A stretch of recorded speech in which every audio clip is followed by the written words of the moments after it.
¿Qué tal? ¿Cómo están? Después de tiempo, conectándonos nuevamente para compartir algunos temas muy puntuales en el campo empresarial. Hoy día quiero compartir con ustedes acerca de aspectos que debemos de tener en cuenta en la constitución de nuestras empresas. ¿Por qué hemos optado por hacer este pequeño video? Consideramos muchos que en la actualidad, gracias a la mejora económica que viene teniendo nuestro país, hemos optado por constituir distinto tipo de empresas, ¿no? Dependiendo del giro de negocio, giro comercial, a quién vamos a atender, entre otros. Eh, Quiero empezar señalando que cuando hablamos de empresa, no estamos hablando de una institución propiamente constituida, no siempre se da el caso, ¿no? Las empresas pueden nacer desde una persona natural hasta una persona jurídica. Eh, una persona sola puede hacer empresa, porque como concepto vamos a mencionar que la empresa es una unidad económica. Implica que una persona que decide abrir una ferretería, una bodega, una pequeña tienda, ya está haciendo empresa. Sumémosle a ello el que esa persona va a tener que contar con personal, va a tener que contar con tecnología, tener obligaciones, ya tanto sean contables, laborales, tributarias, entre otras. Ya estamos hablando de que una empresa, comunidad económica, no solamente va a ser aquella que tiene una oficina previamente establecida o aquella que puede estar debidamente constituida. Entendamos que una empresa puede ser de dos formas: una empresa de persona natural y una empresa de persona jurídica. Si queremos hacer referencia a una empresa de personería natural, vamos a hablar que justamente las personas naturales somos nosotros, ¿no? Tenemos derechos y también vamos a cumplir obligaciones a título personal.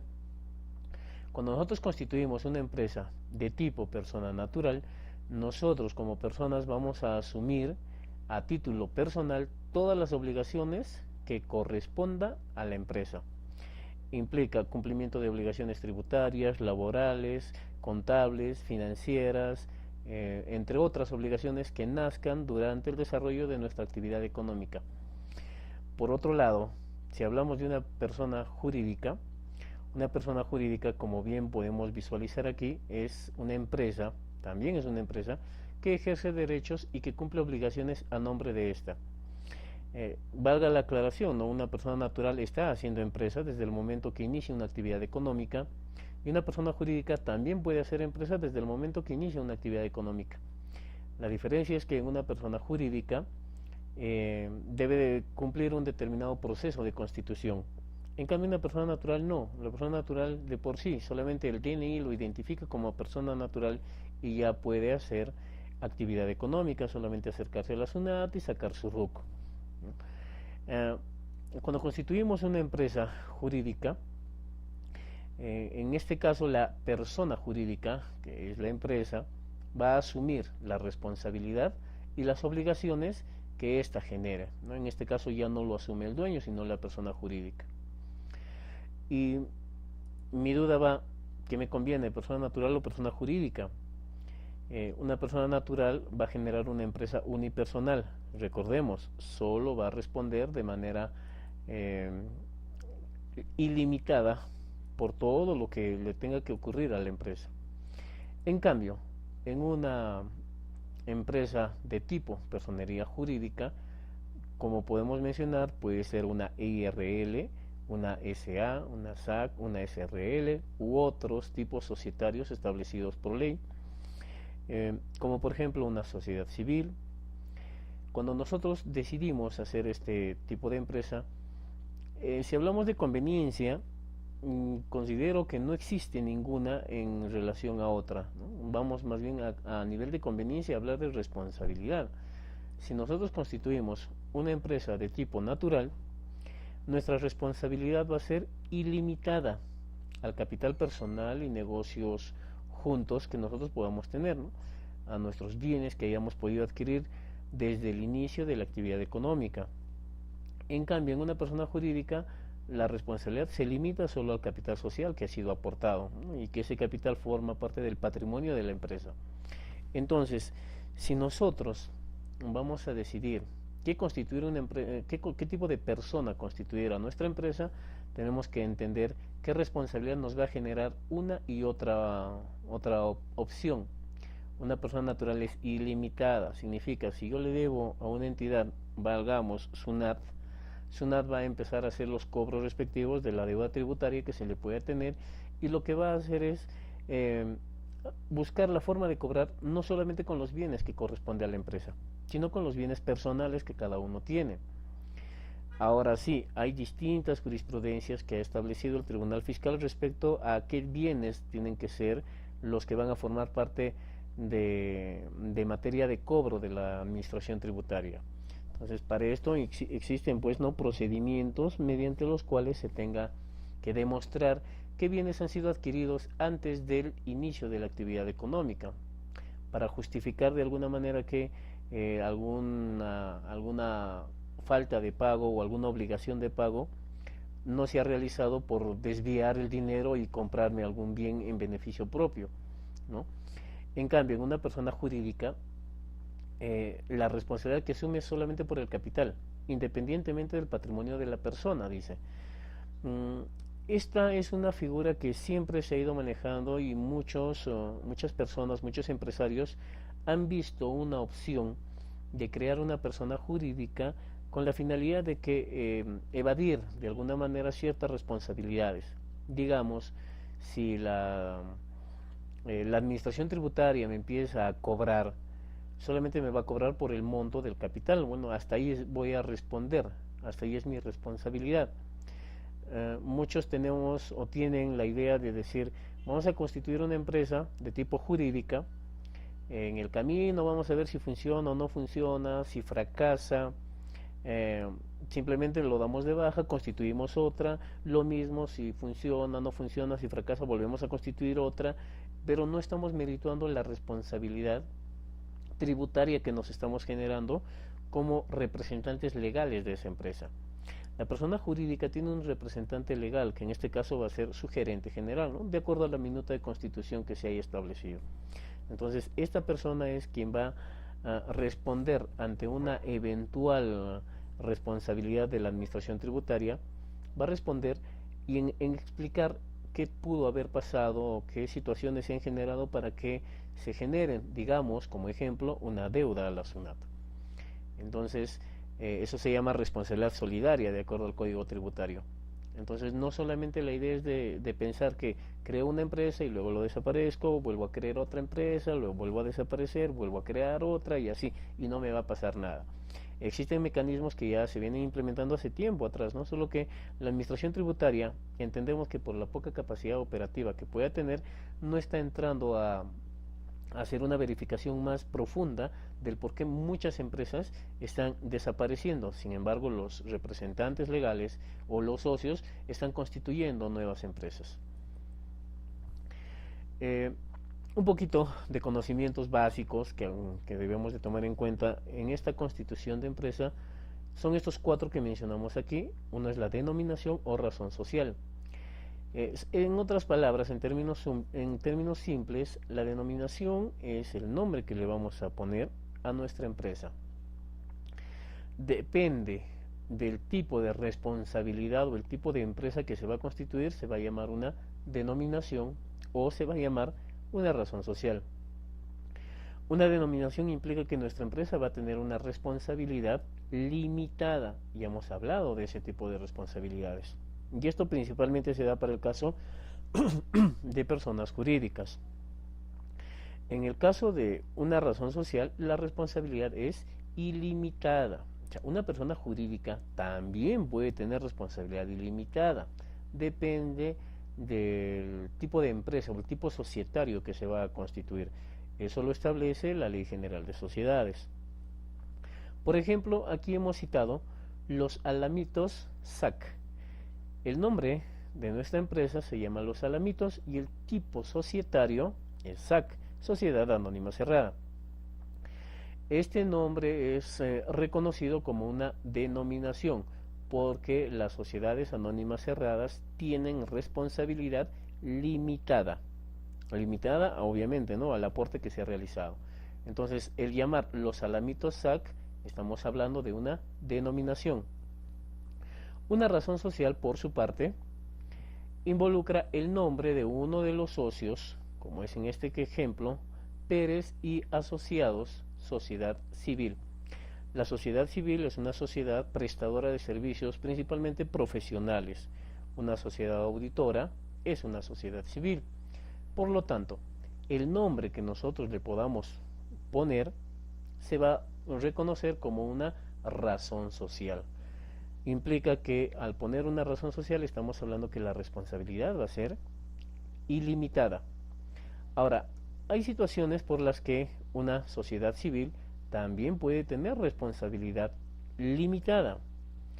Eso implicaría, de acuerdo a la Ley General de Sociedades, que se le agregue que le agregue al tipo societario, sociedad civil, la palabra de responsabilidad limitada. Y con eso ya estamos limitando nuestra responsabilidad solo a los aportes. Un poquito de diferencia entre lo que es una denominación y lo que es una razón social. Eso es para el caso de personas jurídicas. En el caso de una persona natural que le quiera poner un nombre a su empresa, como puede ser este ejemplo, Librería El Chinito, este nombre no es otra cosa que un nombre comercial. La diferencia entre una denominación, razón social y nombre comercial es que las dos primeras están inscritas en los registros de la SUNARP, en registros públicos, y nadie, ninguna otra empresa que se constituya se puede llamar del mismo modo, Los Alamitos o Pérez y Asociados. No puede existir otra empresa, así lo establece los reglamentos de registros públicos. En cambio, si hablamos de un nombre comercial, como es este caso, Librería El Chinito, puede ser que Librería El Chinito haya en 5 ciudades, pero le pertenecen a 5 personas distintas. Alguien puede quejarse, alguien puede reclamar que por qué se está utilizando su nombre, no lo podría hacer, salvo este nombre comercial se inscriba también en Indecopi. Solo así podríamos limitar de alguna manera que otras personas utilicen nuestro nombre comercial. El otro aspecto que se toma en cuenta es el domicilio. Con respecto al domicilio, el primer domicilio que nosotros señalamos al constituir nuestra sociedad, hablando de persona jurídica, una sociedad va a tener un domicilio social, ¿no? Que es donde se van a llevar a cabo todos los acuerdos que se tengan que tomar en cuenta en la sociedad. Un aumento de capital, una contrata de personal, una reducción de capital, aumento de socios, extinción de la sociedad, ampliar el objeto social, entre otros acuerdos que involucren necesariamente las actividades de la persona jurídica. Entonces, ese primer domicilio que nosotros vamos a señalar en la minuta de constitución y en la escritura de constitución es nuestro domicilio social. El domicilio fiscal, de acuerdo a lo que establece también la administración tributaria, es el domicilio en el cual se van a desarrollar las actividades económicas de todo tipo de empresa. Mi domicilio fiscal es aquel que va a generar la actividad económica y es aquel mediante el cual la SUNAT me va a identificar dónde se está llevando a cabo mis actividades. Puede ser una principal, una matriz, una sucursal, son domicilios fiscales. Yo puedo tener muchos domicilios fiscales porque puedo tener varios lugares donde desarrollo mis actividades. El otro es el domicilio procesal. Como su nombre lo menciona y nos da algo de pista, el domicilio procesal es donde se van a llevar a cabo determinados procedimientos.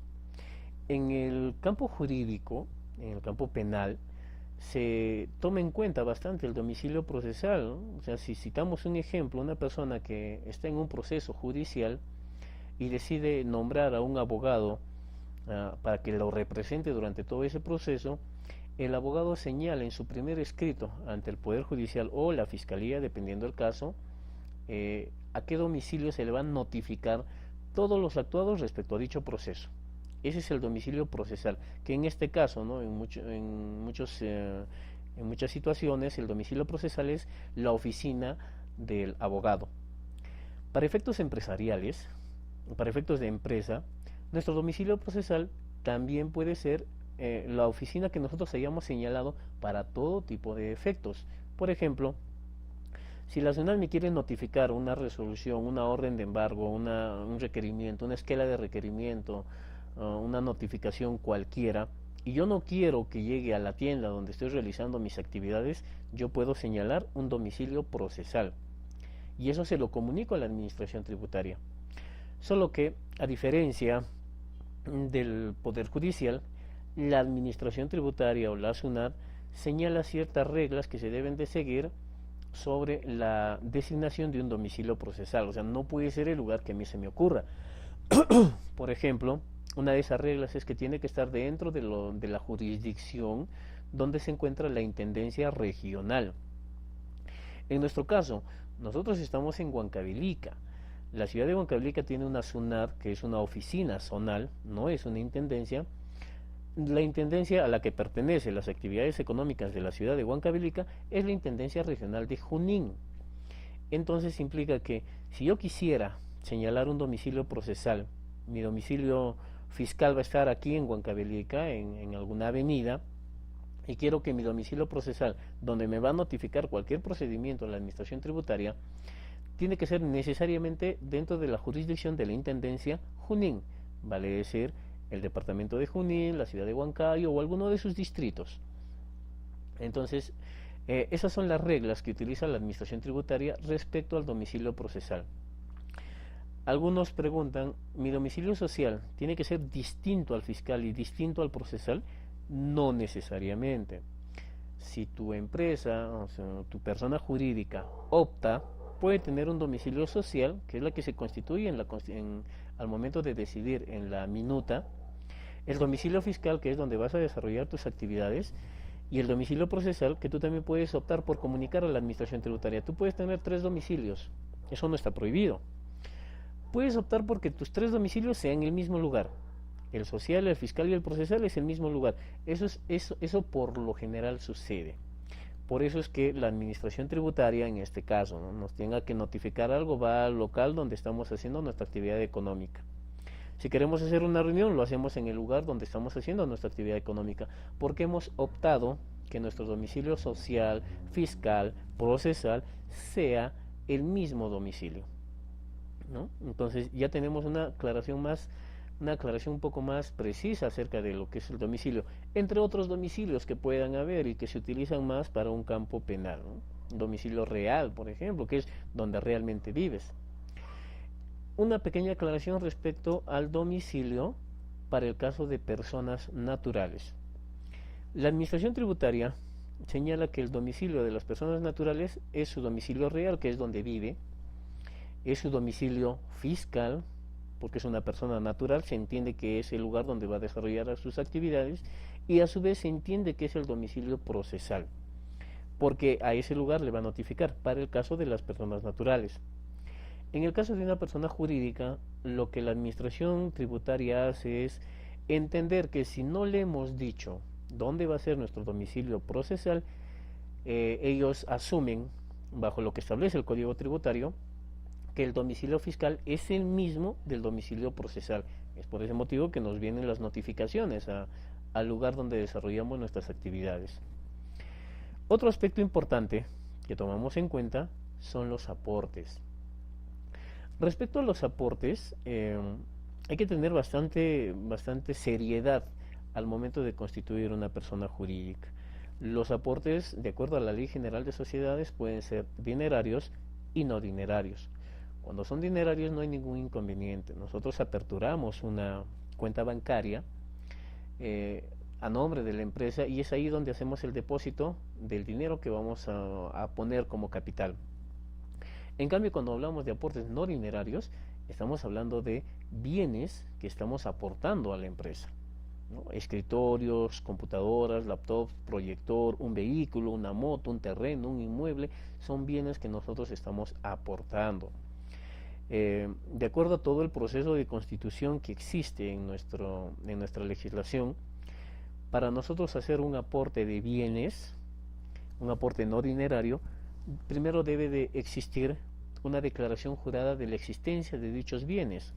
que lo hacen los socios que van a aportar. Segundo, se debe elaborar un informe de valorización firmado por un contador respecto al costo o al valor de dichos bienes. Tercero, se tiene que tener una declaración jurada de recepción de los bienes por parte del que haya sido designado gerente de la empresa o de la persona jurídica. Ahora, al cumplir todos estos procedimientos que se tienen que hacer en la notaría, cuando estamos elaborando la minuta de constitución, lo que se justifica son solamente las declaraciones juradas porque existe la presunción de la veracidad. Existen muchos casos que en nuestro campo empresarial hemos ido notando y recomendamos que no se cometa ciertos errores o ciertas malas intenciones de crearse capital fantasma. Existe mucha gente que decide aportar bienes que no existen. Existen contadores que hacen la suscripción o la valorización de bienes que tampoco los han visto o los han existido, solamente por un hecho de decir que tienen un fuerte capital. Una empresa no necesita un capital ni mínimo ni máximo para poder constituirse.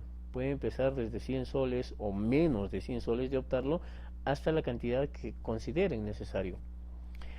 Esto es siempre y cuando tu empresa también pues esté vinculada a cualquier tipo de actividad distinto a una constructora que se vincule con el sector público.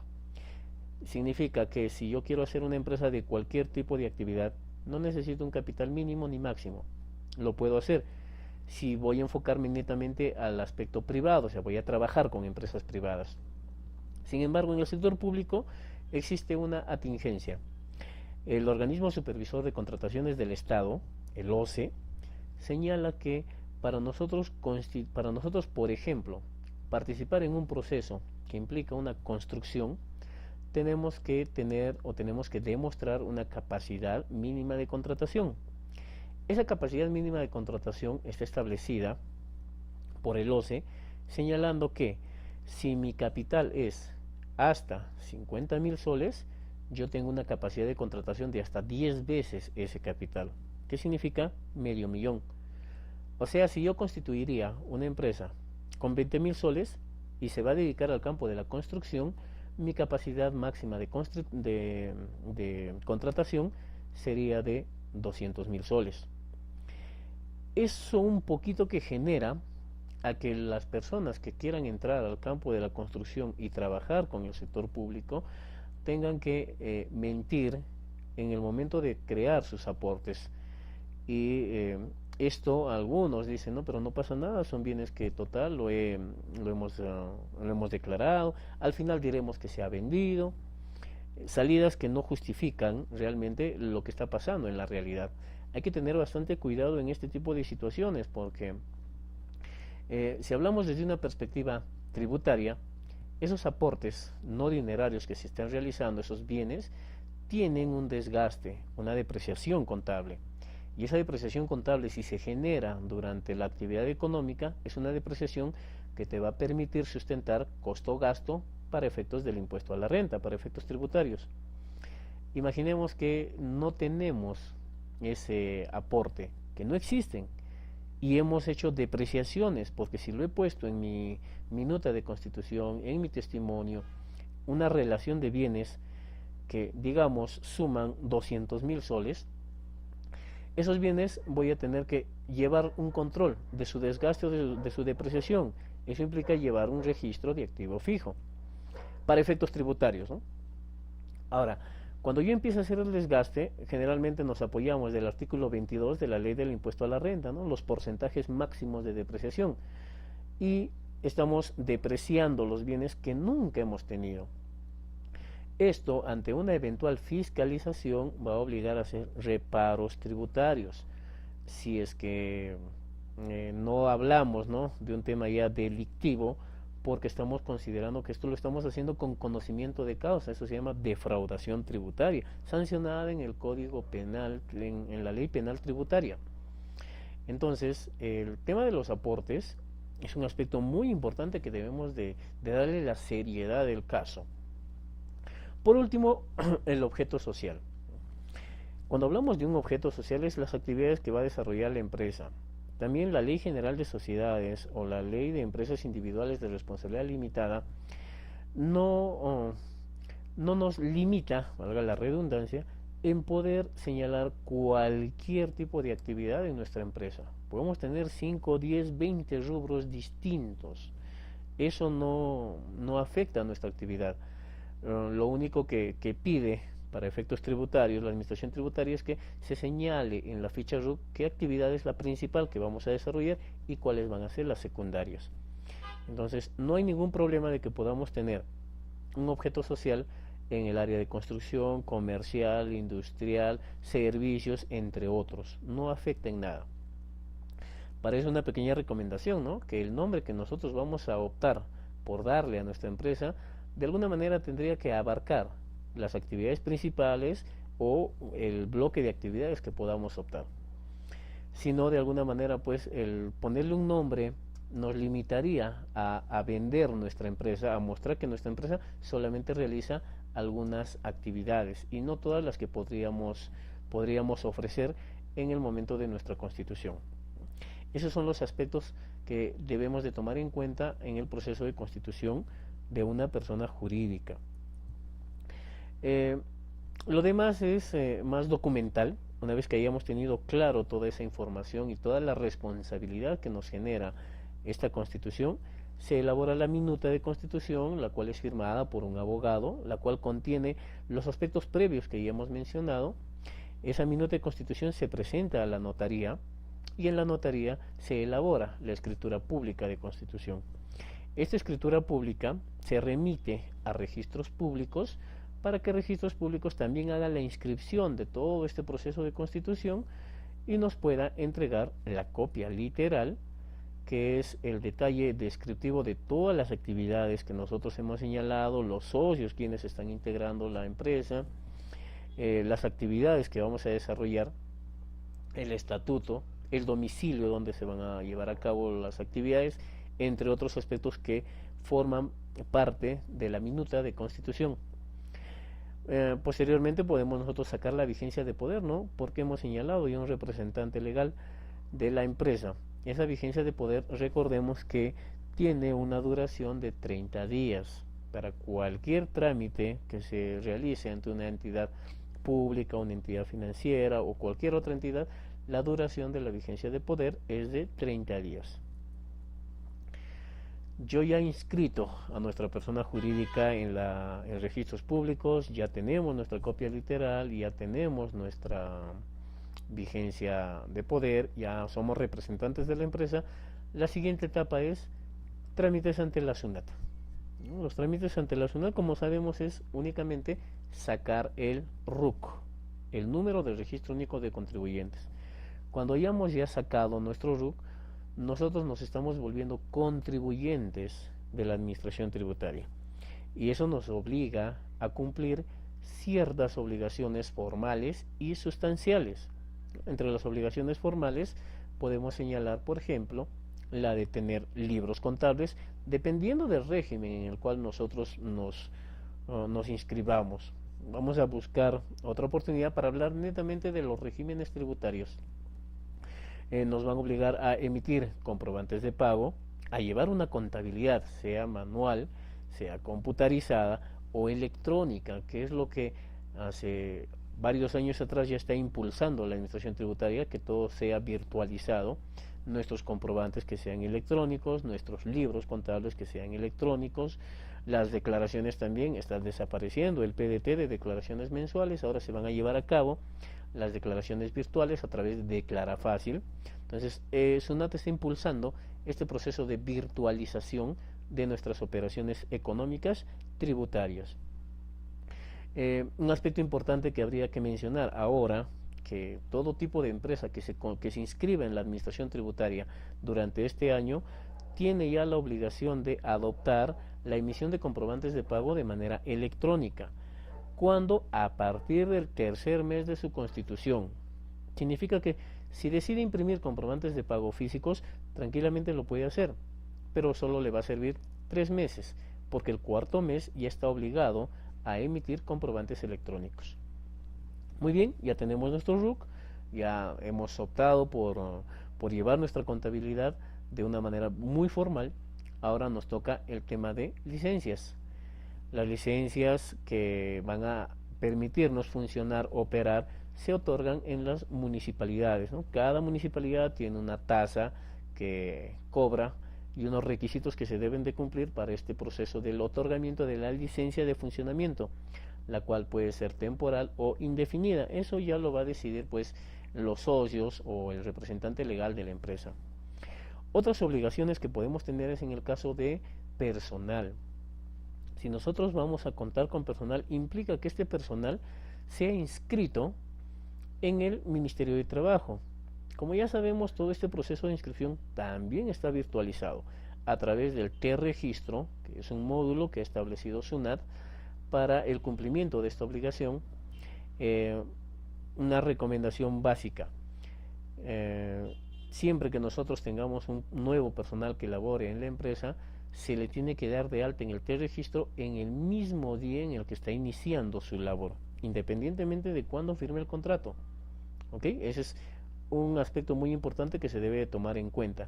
A su vez, que se haya dado el registro o el alta de ese trabajador en el T-Registro, implica hacerle firmar al trabajador esa constancia de alta, porque existe también responsabilidades por parte de SUNAFIR cuando hace la verificación de que se haya cumplido o no este proceso de alta, ya que esto puede generar de alguna manera limitaciones al cumplimiento de sus beneficios laborales, ¿no? Eso es un aspecto muy importante que tenemos que tener en cuenta. Y otros son los permisos especiales que podemos requerir dependiendo ya de nuestro giro de negocio. Si me voy a dedicar a, digamos, una cadena de boticas o una cadena de farmacias, entonces un permiso especial que requiero es de la Dirección Regional de Salud o del Ministerio de Salud.